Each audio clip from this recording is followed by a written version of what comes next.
Hey. Welcome. This is Urban Politics, and I'm your humble host, Fizz Ed Music. Want to thank you all for liking and subscribing as you do. As soon as you have a chance, please take a little cell phone over to YouTube after this video, like and subscribe. Fizz Ed Music, Urban Politics, where politics lives. But without further ado, I want to jump right into it like a car and drive, because there's all types of tasty and delicious politics to sink our teeth into. Ladies and gentlemen, let's start with Kevin McCarthy. After 11 votes, finally becomes Speaker of the House. Pretty embarrassing, pretty shameful. This is usually something that's trivial, usually something that's not fanfare, not anything that makes the news. Usually when they vote in a new speaker, it's commonplace. It's no big deal. It takes minutes. But this took days, right? He agreed to a measure that lets any one House member call for him to step down if they don't like something he's doing. So he had to give all these concessions to even get to this point. It says 3 subcommittees is something else that he agreed to. And these subcommittees that these Republicans want are mostly going to be about what? It's going to be about investigating the January 6th commission. So January 6th happened, right? Republicans stormed the Capitol. MAGA members stormed the Capitol. They had an investigation of it. Now Republicans want to investigate the investigators of that incident. Why? Political theater, ladies and gentlemen. That's all it's going to be a lot of with this House of Representatives that we're about to get in 2023. So there's that. They also want to talk about Hunter Biden. We're going to keep hearing that name. Hunter Biden ain't did nothing. I think he worked for a foreign government. That's not illegal. So what? He probably did get the job because he's the son of the vice president at the time, president at the current time.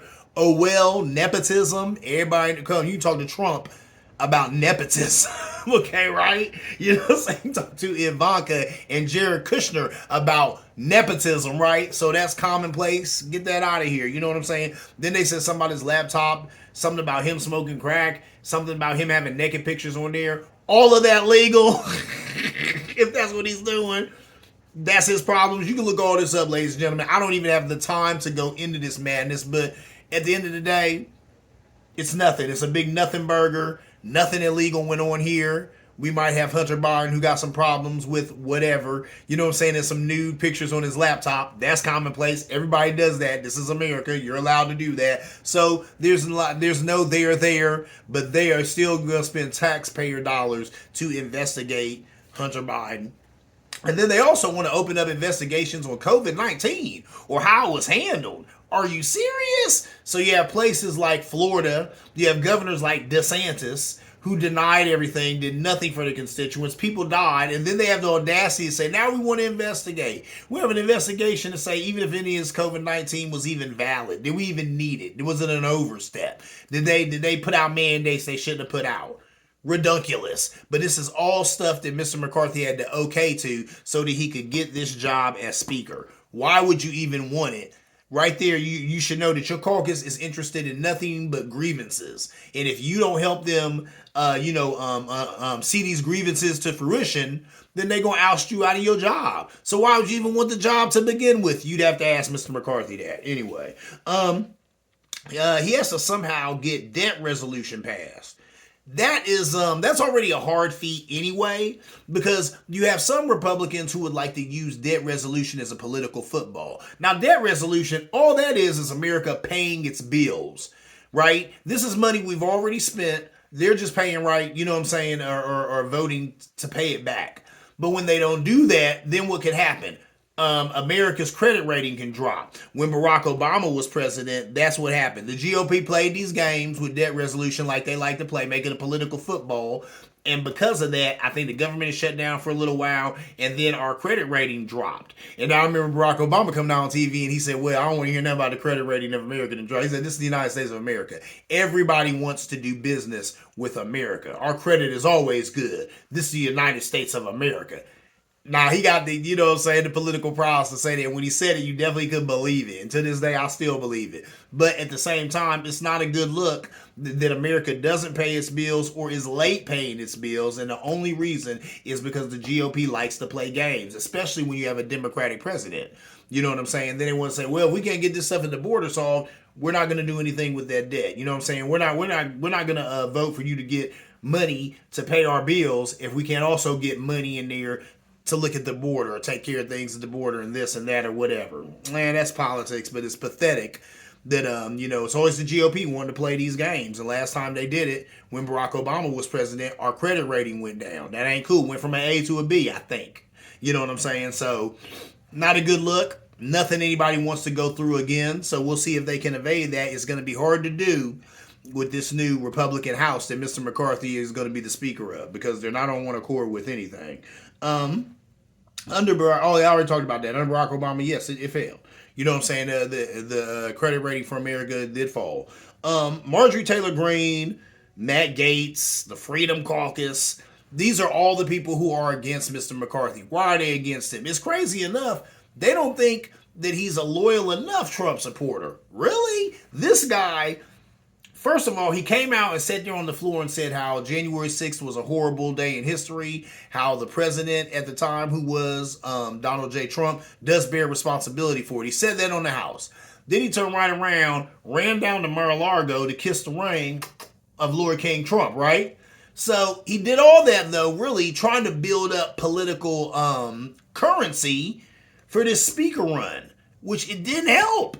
Because here it is, he done did all these things. He done bent over backwards for Marjorie Taylor Greene. He done bent over for Matt Gaetz. He hasn't done anything to censor any of these idiots in Congress, them amongst other people who run around and say stupid stuff, election deniers, all that other stuff, Lauren Boebert. He ain't did nothing about these idiots, you know?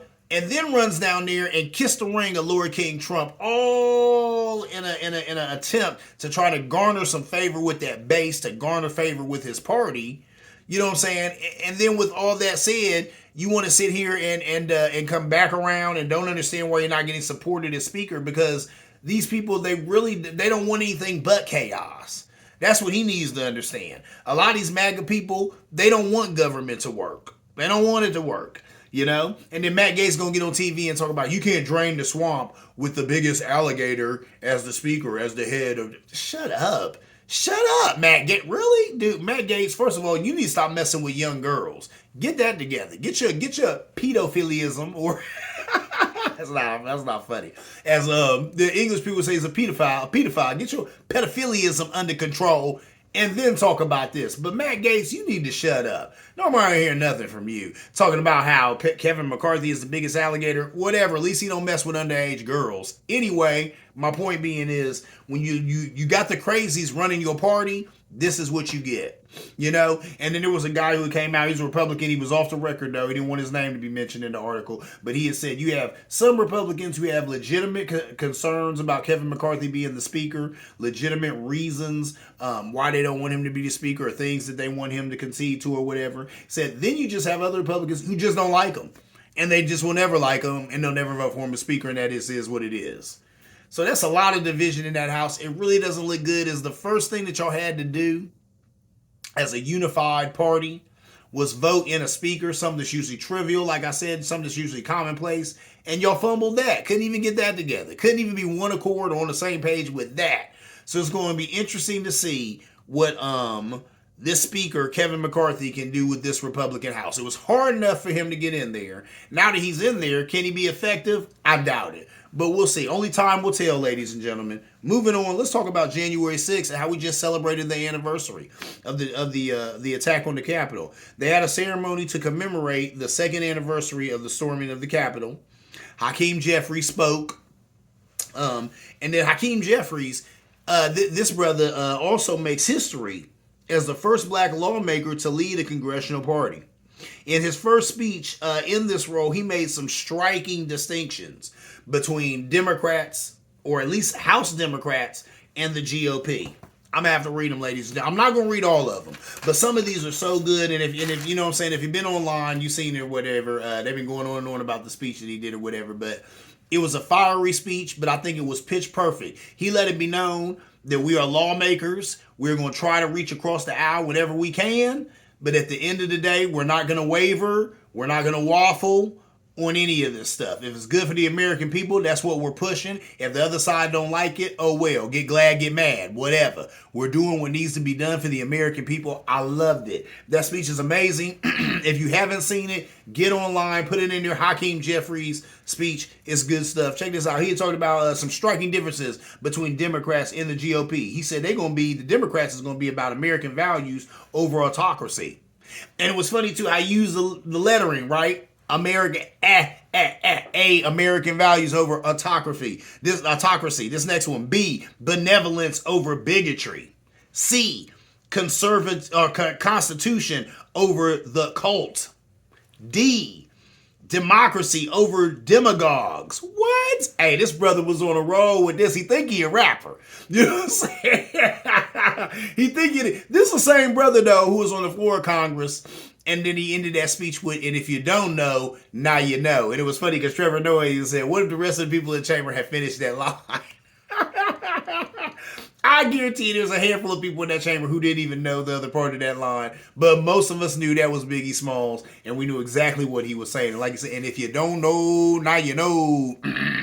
Anyway, so he also said economic opportunity over extremism. Freedom over fascism, governing over gaslighting, hopefulness over hatred, inclusion over isolation, justice over judicial overreach, knowledge over kangaroo courts, liberty over limitation, maturity over Mar-a-Lago. Now that right there is what, well, I would say, normalcy over negativity, but that right there, that maturity over Mar-a-Lago, that got all types of laughs and stuff from people in the chamber because that was huge right there. And that was the best way to say that. Maturity over Mar-a-Lago. There it is. There it is. He let it be known that these Republicans in the House are going to put the American people before buffoonery. They're going to put the American people before... I don't know what's going on over there on the right. Before Trumpism, before Trumpeters, before MAGA Nation, before all of that dumb stuff. And it's sad because a lot of those people, they just want to see the end of government. They don't want to help it be any better. They don't want to see it work. They just want to see it blown up. Blow it all up and start from zero. Why would you do that? We don't want to do that. You know what I'm saying? I tell people all the time, you know what I'm saying, when I'm on a job or something else, we don't have to reinvent the wheel. If these people know what they're doing, let's mimic what they're doing and do it over here. If this is working over here, let's grab that idea and do it over here. Maybe you've heard this saying, I live by it. Good artists steal, or what is it? Good artists steal, great artists borrow. No, my Lord. Good artists borrow, great artists steal. There you go. Good artists borrow, great artists steal. Just steal it. Just steal it. But these are good things. They're good policies. They're good ideas. If it's working over there, just duplicate it over here. We don't have to reinvent the wheel. Just go ahead and do what's working already over there. It'll work over here too. So they need to get up with that. You know what I'm saying? But I like to see that basically that's what he's saying here. You know what I'm saying? That the Democrats are going to put common sense over idiocracy. And that's all we're asking out of our government. That's all we're asking out of them, ladies and gentlemen. Out of these ladies and gentlemen, is to put, you know what I'm saying, intelligence over idiocracy. That's all we're asking. You know, sober thought over jumping out the window, as the MAGA Nation likes to do, right? So he let it be known the Democrats will look for ways to act bipartisanly, but that House Republicans the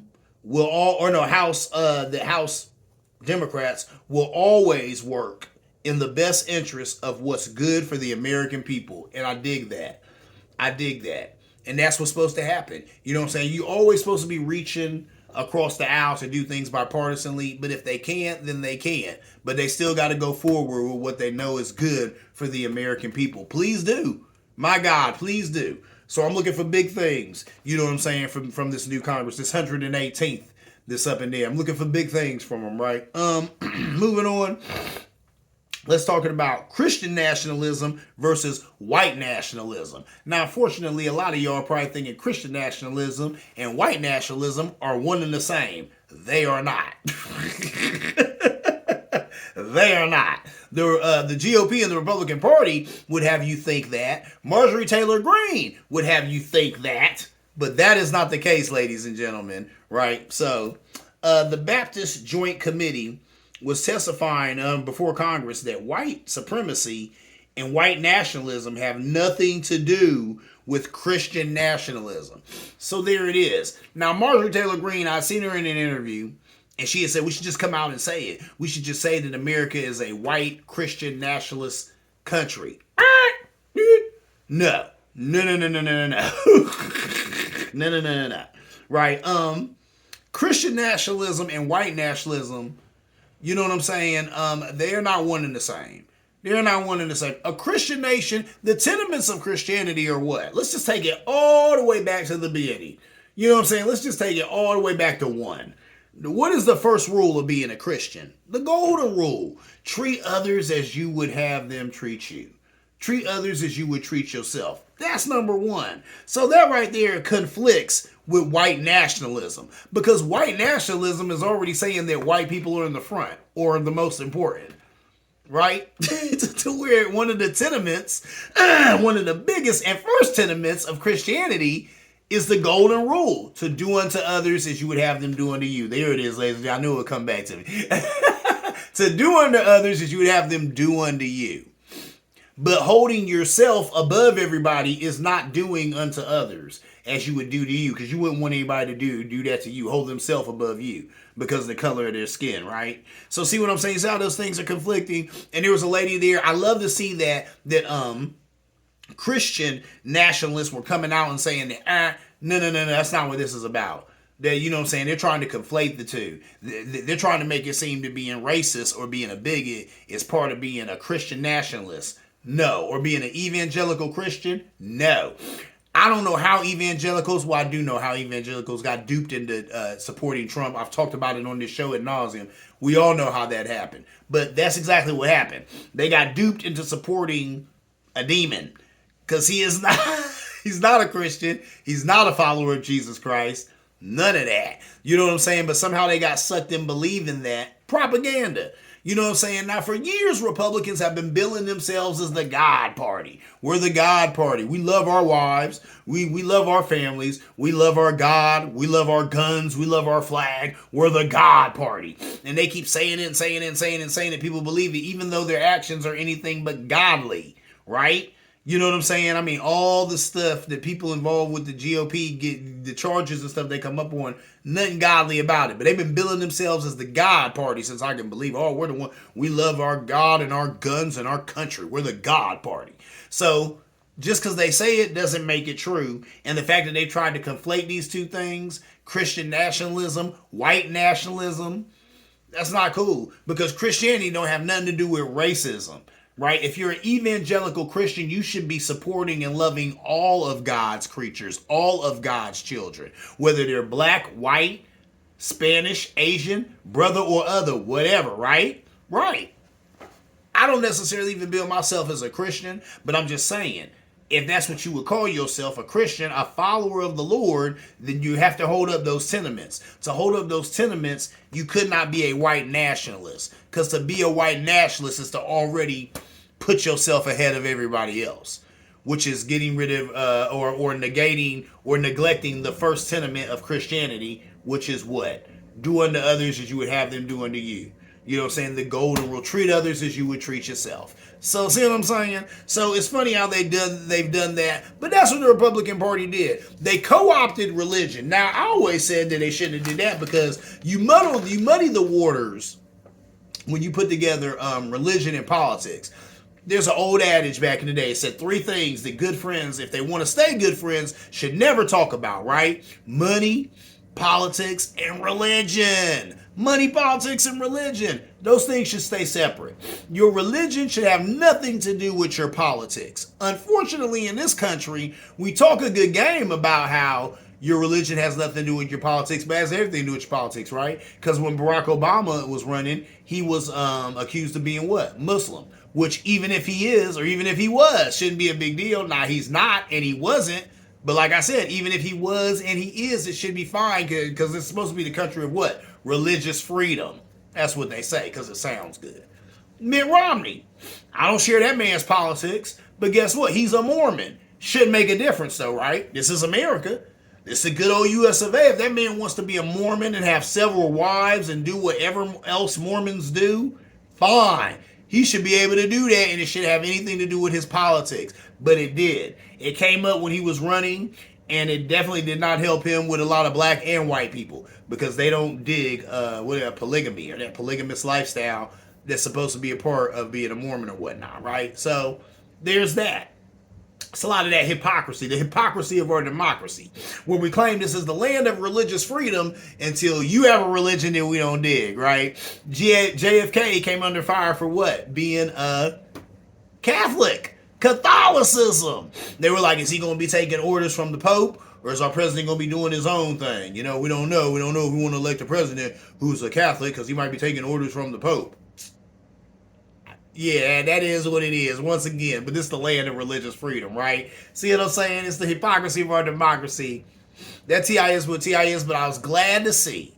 I'm so glad to see that there are some true-to-life Christians coming out against that. Coming out against the saying, look, these evangelicals who support Trump, who are all this racist rhetoric about how they don't support immigrants, how they don't support brown people, how they don't none of that, that ain't Christian. That's not God-like. That's not what he wanted us to do. And if they doing that, then they out of line with the Christian community, and we're here as other Christians saying so. That's what needs to happen, ladies and gentlemen.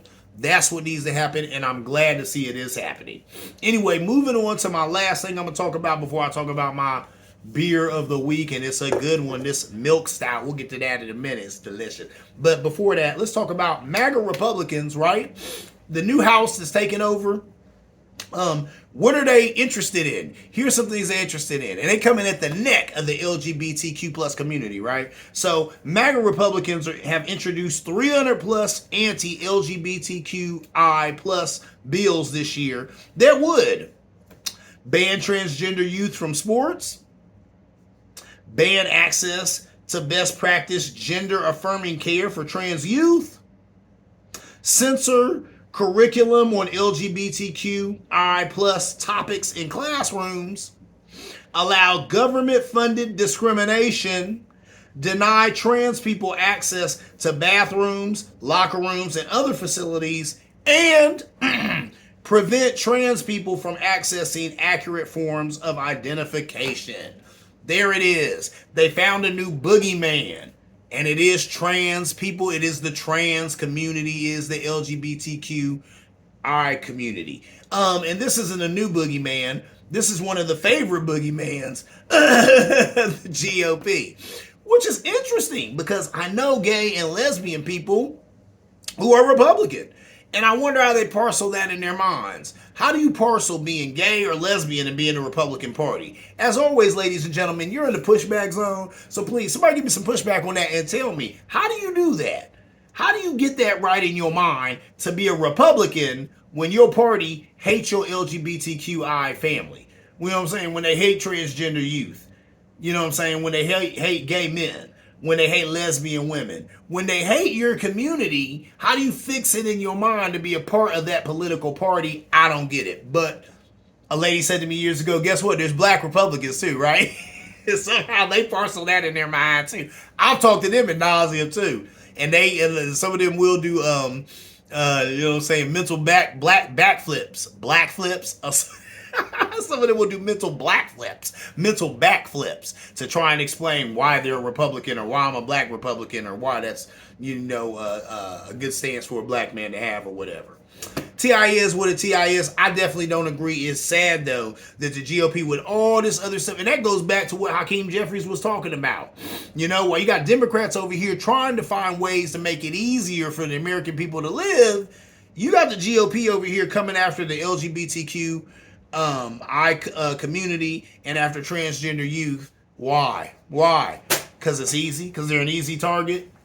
Garbage. But that's what the GOP does sometimes. They look for easy targets. They look for political footballs so they can play a game of football politically with this, with these people or this group of people or this subject or whatnot, right? Right. All right, before I get out of here, let's talk about not my IPA of the week. Nah, this ain't an IPA. This is just a delicious beer I heard. This is by North High. It is their milk stout.